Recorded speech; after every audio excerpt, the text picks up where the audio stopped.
දැන් 21 විපක්ෂයේ රැස්වීම සමහර පක්ෂ කියනවා අපි එන්නේ නැහැ කියලා විශාල පක්ෂ ගොඩක් එකතු වෙලා අපි රැස්වීම කරනවා. අනාධිපති ගැනද හීනම වන්න එපා. බොරු වැඩක්. සමාන නායකයෝ හිතාගෙන ඉන්නවනම් හිතාගෙනම ඉන්න වෙයි. පාර්ලිමේන්තුවේ කී දෙනෙක් ඉන්නවද ඇඳගෙන? මන් දන්න විදිහට 10ක් විතර ඉන්නවා. එහෙම පිස්සු තියනයි. චාමර සම්පත් පාර්ලිමේන්තුවේ අමුෙම කිව්වා. එහෙම ඇඳන් ඉන්න කී දෙනෙක් ওই මහජන හඬ ඇතුලේ ඉන්නවද? පන්තිගේ ෆෝන් එකේ නාමල්ගේ නම තියෙනවා. මේක එළියට එනකොට නාමල් කියනවා නාමල් කරුණාරත්න වෙන්න පුළුවන්. සමහර ෆෝන් වල ඉතින් කාගේද දන්නේ නැහැ. නාමල් සර්.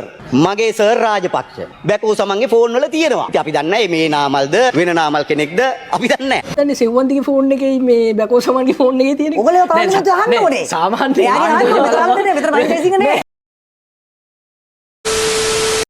දැන් 21 විපක්ෂයේ රැස්වීම සමහර පක්ෂ කියනවා අපි එන්නේ නැහැ කියලා විශාල පක්ෂ ගොඩක් එකතු වෙලා අපි රැස්වීම කරනවා. අනාධිපති ගැනද හීනම වන්න එපා. බොරු වැඩක්. සමාන නායකයෝ හිතාගෙන ඉන්නවනම් හිතාගෙනම ඉන්න වෙයි. පාර්ලිමේන්තුවේ කී දෙනෙක් ඉන්නවද ඇඳගෙන? මන් දන්න විදිහට 10ක් විතර ඉන්නවා. එහෙම පිස්සු තියනයි.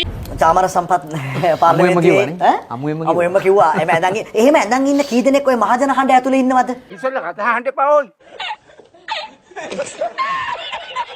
නෑ මම හිතන්නේ මහජන හඬ ඇතුලේ අපි කිසිම මැතිවරණයක් ගැන කිසිම සාකච්ඡාවක් කළා නෑ. පලාස්භාව ගැන බලාපොරොත්තු ඇති. එහෙම මම හිතන්නේ කවුරුත් එහෙම දැක්කේ නෑ. අපි එහෙම බලාපොරොත්තුවක් තියෙනවා නම් මහජන හඬට එන්නේ නෑ. සාමාන්‍ය තනියම ඉස්සරහට යෑමක් නේ උත්සාහයක් තියෙන. හැබැයි මේක ඇතුලේ තියෙන එහෙම එකක් නෙවෙයි. අපි ඒක ගැන කවුද අපි ඒක ගැන කතා කරමු.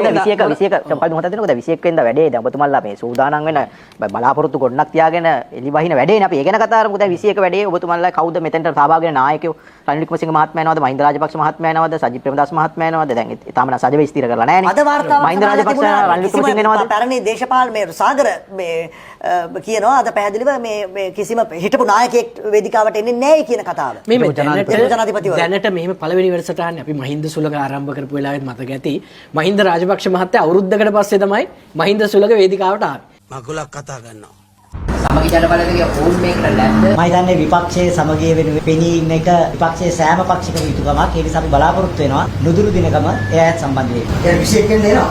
තව කල් තියෙනවා. මම පැහැදිලිව කිව්වනේ නුගේගොඩ 21 වෙනිදා පැවැත්වෙන රැස්වීමට සමගි ජනබලවේගයේ සහභාගී වන්නේ නැත. ඒ සම්බන්ධව අපි පක්ෂයේ කළමනාකරණ කමිටුවේ නිල තීරණයක් අරගෙන තියෙනවා. ඒ වේදිකාවට නගින අයත් ආණ්ඩුවට විරුද්ධයි. අපිත් ආණ්ඩුවට විරුද්ධයි. ඒ වුණාට ඒක දේශපාලන දැන් අපි ඔය කතාව ඇත්තටම මේ මොජුබකින් නේ ගියකුත් වැඩස්ටානේ ඇහුවා. හැබැයි නමුත් මොජුබ ඉන්න තරමට වඩා තාම කියන්නේ සිරවම තීරණයක් ගත්ත අය කියන ස්ථාවරය තමයි මරිකා සිටින්නේ. දෙවනි පාරක් කියනවා. ඔව් කල්පනා කරන කමිටු තීරණයක් ගත් බව කෙලිම පැහැදිලිව කියනවනේ අතරම.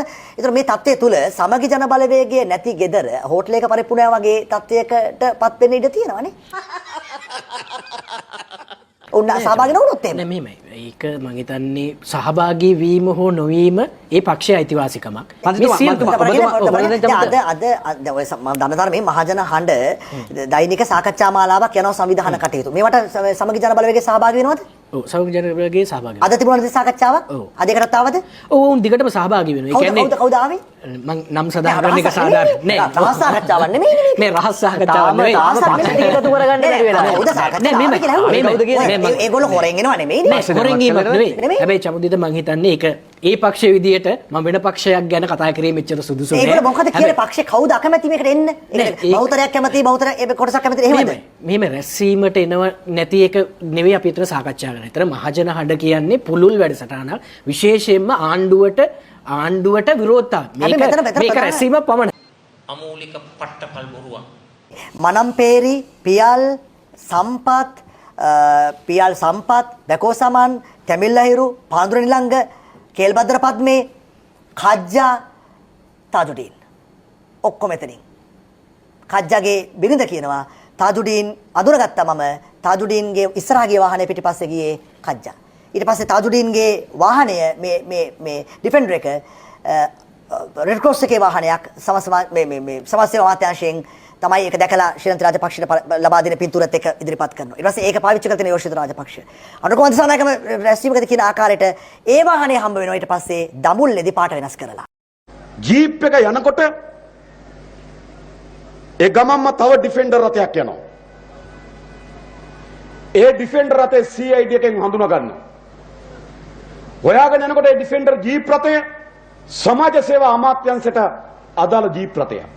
ෆීලික්ස් පෙරේරා මේක රතු කුරුසෙන් පරිත්‍යාග කරා සමාජ සේවා අමාත්‍යාංශයේ සමාජ සේවා කටයුතු සඳහා මේක දෙන බව සිරන්ති දැක්කා. සිරන්ති කිව්වා කරුණා කරලා ඔක ඒගොල්ලන්ගේ පාවිච්චියට දෙන්න කියලා. මං ගාව තියෙනවා ඡායාරූප ෆීලික්ස් පෙරේරා ජීප්‍රතේ සමග සිරන්ති රාජපක්ෂට යතුරු බාර දෙන ඡායාරූපය. ඊට පස්සේ ඒ ඩිෆෙන්ඩර් රථයේ තෙල් ගහලා තියෙන ජනාධිපති ලේකම් කාර්යාලය. ජනාධිපති ලේකම් කාර්යාලයේ වාර්තා අනුව ඒ රථය පාවිච්චි කරලා තියෙන යෝසිත රාජපක්ෂ රථේ නැතුව තිබුණා. CID එක හොයාගත්ත ඒ රථය හබරන තිබිලා. මොකද ජනාධිපති ලේකම් කාර්යාලයේ වාහන හබරන තියෙන්නේ. ඊට පස්සේ හබරනේ මේ රථයේ අපරාධ පරීක්ෂණ දෙපාර්තමේන්තුව හොයාගත්තා. ඒ වාහනේට කෝල් 40 ගානක් විතර මේ මොහොතේ ඇවිල්ලා තියෙනවා ජනාධිපති කාර්යාලය. තෙල් ගහලා තියෙන ජනාධිපති කාර්යාලයේ. ඒක පිටිපස්සේ හිටියේ කජ්ජා මට හඳුනා ගන්න පුළුවන් වුණා කියලා කියනවා බිරිඳ. එයාගේ කොන්දේ අමාරුවක් තියෙන අත් දෙක තියන් හිටිය විදියට. මේ ඔක්කොම එකම චේන් එකනේ වටේ. ඇත්ත සම්පූර්ණ ඇත්ත. දැන් නාමල් රාජපක්ෂ මහත්තයා බලන්නකෝ. එතුමා අපි නෙවෙයි මාධ්‍ය ෆොටෝ යනවා මන් දන්නේ. ඒ නාමල් ඉන්නේ කියන්නේ ෆොටෝ හදලා දාලාද මන්ද සම්පත් මනම්පේරිත් එක්ක ඉන්නවා. මතුගම සනා ගත්තාම එයත් එක්කත් ඉඳලා ඉන්නේ ඔක්කොම එක්ක ෆොටෝ තියෙනවා. නැයි මේ අපරාධකාරයොත් එක්ක ෆොටෝ වල ඉන්නේ. එතකොට මේ අපරාධකාරයන්ට ලයිසන් එකක් හම් වෙනව නේද රාජ්‍ය නායකයොත් එක්ක ඉන්න. සෙවන්තිගේ ෆෝන් එකේ නාමල්ගේ නම තියෙනවා. මේක එළියට එනකොට නාමල් කියනවා නාමල් කරුණාරත්න වෙන්න පුළුවන්. සමහර ෆෝන් වල ඉතින් කාගේද දන්නේ නැහැ. නාමල් සර්. මගේ සර් රාජපක්ෂ. බැකෝ සමන්ගේ ෆෝන් වල තියෙනවා. ඉතින් අපි දන්නේ මේ නාමල්ද වෙන නාමල් කෙනෙක්ද අපි දන්නේ නැහැ. හරි ජංජාලේ. බැකෝ සමන්ගේ ෆෝන් එකේ තියෙනවලු නාමල් සර් කියලා. හරි ජංජාලේ. දැන් ඉතින් මහින්ද සමරසිංහගේ මොනෑම මම සමරසිංහ නෙවෙයි මම ජයසිංහ. ඔව් මහින්ද ජයසිංහගේ මොනෑම තිවරයද? මොකද අධ්‍යාපන නියෝජ්‍ය නේද? අධ්‍යාපන නියෝජ්‍ය. එයා කොහොමද දන්නේ සෙව්වන්තිගේ ෆෝන් එකේ මේ බැකෝ සමන්ගේ ෆෝන් එකේ තියෙන එක? ඔයගොල්ලෝ පාවිච්චි අහන්න ඕනේ. සාමාන්‍ය එයාගේ අහන්න ඕනේ. විතර මම ජයසිංහ නෙවෙයි. දැන් ඕගොල්ලන්ට තියෙන ලොකුම චෝදනාවක් නේ ඕගොල්ලෝ ඉන්නේ පාතාලයත් එක්ක. ඕගොල්ලෝ ඉන්නේ කුඩුකාරයොත් එක්ක. ඕගොල්ලෝ ඉන්නේ අයිස්කාරයොත් එක්ක. මොකක් හරි කරොත් එහෙම දාන්නේ කෙලින්ම මෙන්න චානකගේ පින්තූරේ, මෙන්න නාමල්ගේ පින්තූරේ, මෙන්න මහින්ද රාජපක්ෂ මේ හැමෝම ඕගොල්ලෝගේ එක්ක සම්බන්ධීකරණ ලේකම්ලා, එක්ක ඕගොල්ලෝගේ ජනාධිපති ආරක්ෂකාංශයේ බොඩිගාඩ්ලා, ඕගොල්ලෝ ඉඳලා තියෙනවා, ඕගොල්ලෝ හවුලේ දේශපාලනය කරලා තියෙනවා, ඕගොල්ලෝගේ ලයිස්තුවෙන් ඡන්ද ඉල්ලලා තියෙනවා. ඇත්තටම ඕගොල්ලෝගේ පක්ෂය දැන් හංවඩු ගහලා තියෙන්නේ කටක් ඇරියොත් නාමල් කෙන්දිරි ගානවා. අල්ලනකොට කෙන්දිරි ගාන්න නම් එපා.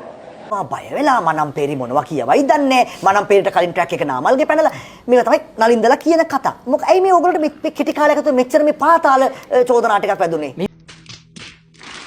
එමේ චමුදිත චෝදනා එල්ල කරන්න පුළුවන්. දැන් මේක විපක්ෂේ නම් ඉන්නේ මාලිමාවක නියමයි. ඒ කියන්නේ මාලිමාවෙ ඉන්නේ විපක්ෂේ නම් රොකට් එක වගේ තමයි. ආයි රොකට් එක දාලා ආණ්ඩුව ඉවර කරන්න පුළුවන්. හැබැයි අමතක කරන්න එපා මාලිමාවෙ ඉන්නේ ආණ්ඩුවයි. දැන් ඕක මාසෙන් මාසෙට සතියෙන් සතියට මිනිස්සු සතුරු කරන්න පුළුවන්. ආයේ ඉතින් අමු ගවය මනම්පේරි ඕගොල්ලන්ගේ පක්ෂේ කවුද? නේ මනම්පේරි කියන්නේ අපේ 9333කින් 9333ක් වෙච්ච අපේක්ෂකයන්ගේ එක අපේක්ෂකෙක්. ඇත්ත සම්පූර්ණ ඇත්ත. පියල් සහ සම්පත් මනම්පේරි කියන දෙන්නම ඕගොල්ලෝගේ ලැයිස්තුවෙන් තරම් කරපු අපේක්ෂකයෝ. ඔව්. ඒක පැහැදිලිව පිළිගන්න වෙනවනේ.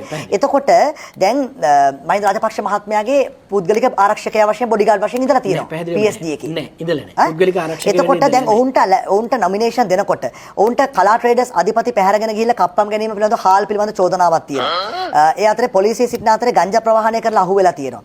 රවිරාජ් ඝාතනයේ සැකකරුවෙක් වශයෙන් බයික් එක අරගෙන ගිහිල්ලා තියෙනවා. ඒ වගේම ඔහු පස්සේ රජයේ සාක්ෂිකාරයෙක් බවට පත් වෙලා තියෙනවා. ඒ විතරක් නෙමෙයි හයිකෝට් මොණරාගල ගංජා කිලෝ 106ක් ඇදීමේ වැරදිකරු වෙලා තියෙනවා. වරද පිළිගෙන 2017 50000ක දඩයක් ගහලා අවුරුදු 2කට සිරදඬුවම් අවුරුදු 10කට අත්හිටු වෙලා තියෙනවා. ඒ කියන්නේ ඔහුගේ ජීවිතය ඇතුලේ අවුරුදු 4 මාස 5ක් ඉඳලා තියෙන රිමාන්ඩ් එකේ. ඔබතුමා මාර බඩුවක් නේ මාත්‍යා.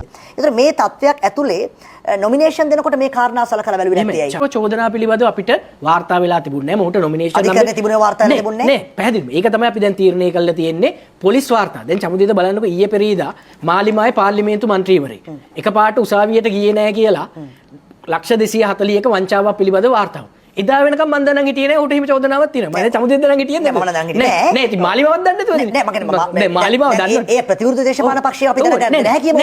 තමන්ගේ පක්ෂය. නෑ අපේ පක්ෂය විතරක් නෙවෙයි ඔය හයිකෝට්ටේ නඩුවක් තියෙනකොට. නෑ චමුදිත අපි දැනගෙන හිටියනම් ඒක තමයි දැන් පොලිස් වාර්තාවක් අනිවාර්ය කරලා තියෙන්නේ. කාටද මම බොරු කරන්නේ? දැන් ඒ කාලේ නයි මුගටි වගේනේ කා කොටා ගත්තේ කොළ පාටයි නිල් පාටයි. දැන් හාද වෙලා යාළු වෙලා එකතු වෙලා. අපි දෙගොල්ලටම දැන් වැඩේ වරදින්න යන්නේ. එකතු වෙලාවත් බේරෙමුදු කියලා තමයි කතාව යන්නේ. එක එකා වෙන වෙනම ආවත් එකතු වෙලා ආවත් ජාතික ජන බලවේගයේ ගමන කිසිසේත් නවත්තන්න ඒ කාටවත් පුළුවන් කමක් නැහැ. ඔය පාතාලේ ඔය කුඩු මොන ගර්භාෂෙත් දන්නවද ඉපදුනේ? කොළ පාට ගර්භාෂ. නිල් පාට ගර්භාෂේ දැන් අල්ලපු කට්ටිය සමහර කට්ටිය වමාර. සාකච්ඡාවක් කරා නේද? කවුද ඒකේ වාඩිලා හිටියේ? මට කියන්න අධිචෝදනාවක් නැති හයිකෝට් එකේ නඩුවක් නැති කෙනෙක් එතන. ඒකින්ද ඒ එකතු වෙලා තියෙන්නේ මොකද්ද දන්නවද? ඒ එකතු වෙලා තියෙන්නේ දන් ගෙඩියට යෑමෙන් මුදවා ගැනීමේ පෙරමුණ. ඒකට අපි කියන්නේ දම්බේ පෙරමුණ කියලා. සමගි ජන බලවේගයේ ඔය තරන්ට ඇවිල්ලා නැහැ. එදා වේලා 2S පැය 24. බය වෙන්න එපා අපි. මොකුත් කරන්නේ නැහනේ. මොකක්වත් ඵලදායක දෙයක් නොකරන විපක්ෂයක් එක්ක ජනතාව සම්බන්ධ වෙයිද කියලා කියන්නකෝ. ඒ නිසා ඔක සාර්ථක වෙන්නේ. අපි සම්පීඩනය කරපු කතා ටික තමයි කියන්නේ මේක. ඒ එකතු වෙන හේතුව ඕන් කියන්නේ. ඔබ පිළිතුර දෙන්නකෝ ඊට පස්සේ. මේ පැහැදිලිවම අපිට මම කලින් කිව්වා වගේ දේශපාලන එකතුවක් ගැන මේකේ කතා වෙන්නේ නැහැ. අමූලික පට්ටපල් බොරුවක්. ඔතන මෙහෙම පැහැදිලි කරගත්තු දෙයක් තියෙනවා. ඕකේ නම ජනතා හඬනේ. ජනතා හඬ. ඔව්. නේ? දැන් එතකොට දැන් මෙහෙමනේ දේශපාලනිකව පිළිගන්න ඕනේ ඔබතුමාලගේ දේශපාලන තර්කයේ ප්‍රතික්ෂේප වීම තමයි අද ඔය දේශපාලන යථාර්ථයට හේතුව ඔබතුමාලා මුණ දීලා තියෙන්නේ. හරි? මෙතුමන්ලගේ ගොඩ ගිහින් ඉඳන් ආණ්ඩුවක් හදලා තියෙන්නේ. දැන් මෙතන ප්‍රශ්නයක් තියෙනවා අවසාන ජනතාවන්ට කතා කරන්නේ. දැන් මෙතන ප්‍රශ්නයක් තියෙනවා මේ කට්ටිය එකතු වෙන්නේ මොකක්ද හදන විකල්පය? දැන් මාලිමාව හොඳ නැත්තම් අවුරුද්ද අසාර්ථක නම් කෙටි කාලේ විසඳුම් හරි ගියේ නැත්තම් මේ ආණ්ඩුවේ දැන් එකගතාවයක් වාචිකවත් එන්න බැරි කට්ටියක් එක ස්ටේජ් එකකට ගොඩ වෙලා දැන් මොකක්ද හදන්න යන විකල්පය? ඔබතුමාලා මොකද වැඩපිළිවෙල? නෑ මේක පැහැදිලි නෑ නේ. නෑ මේ කලිදු පැහැදිලිවම කියන්න ඕන මේ අපි පුෂ් කරන්නේ මේ අපි තල්ලු කරන්නේ මේ ආණ්ඩුව දීපු පොරොන්දු ඉටු කරන්න.